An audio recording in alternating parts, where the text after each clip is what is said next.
জলবায়ু পরিবর্তনের প্রভাবে বাড়ছে উষ্ণায়ন, বেড়ে যাচ্ছে সমুদ্রপৃষ্ঠের উচ্চতা। বিশেষজ্ঞদের মতে শুধু গ্রিনহাউস গ্যাস নিঃসরণ কমানোই সমাধান নয়, কমাতে হবে বাতাসে কার্বন ডাই অক্সাইডের পরিমাণও। বৈশ্বিক উষ্ণায়ন কমাতে সমুদ্রের শোষণ ক্ষমতাকে কাজে লাগানোর জন্য উঠে পড়ে লেগেছেন গবেষক সহ পরিবেশ প্রকৌশলীরা। কার্বন ডাই অক্সাইড শোষণ করতে পরীক্ষামূলকভাবে সমুদ্রে ফেলা হচ্ছে রাসায়নিক ও মিনারেল। তবে এই কৌশল প্রয়োগে সমুদ্রের জীববৈচিত্র্যে কী প্রভাব ফেলবে তা নিয়েও পরিবেশবিদদের মাঝে রয়েছে সন্দেহ।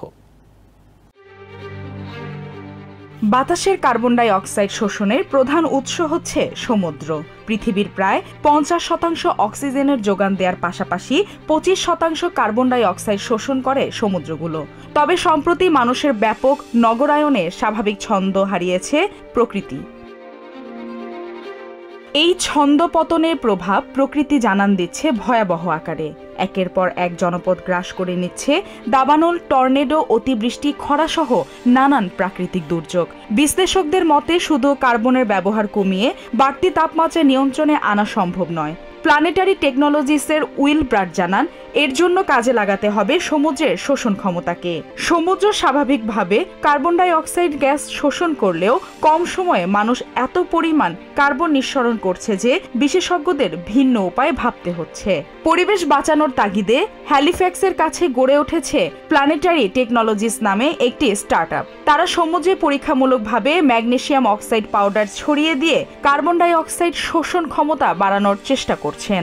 এছাড়া জলবায়ু উষ্ণ করতে অবদান রাখা কার্বন ডাই অক্সাইড সমুদ্রে ধরে রাখতে আখের পাল্পের মতো কৃষি বর্জ্য ব্যবহার করছে কিছু প্রতিষ্ঠান। ভেস্তা নামে একটি প্রতিষ্ঠান স্টিল উৎপাদনে ব্যবহৃত অলিভিন মিনারেল ছড়িয়ে নর্থ ক্যারোলাইনায় চালিয়েছে পরীক্ষামূলক অভিযান। এসব অভিযানে সমুদ্রের জীববৈচিত্র্যে কী ধরনের প্রভাব পড়বে তা নিয়ে উদ্বিগ্ন স্থানীয়রা। এ নিয়ে বেশ কিছু অঞ্চলেও দেখা দিয়েছে গণবিক্ষোভ।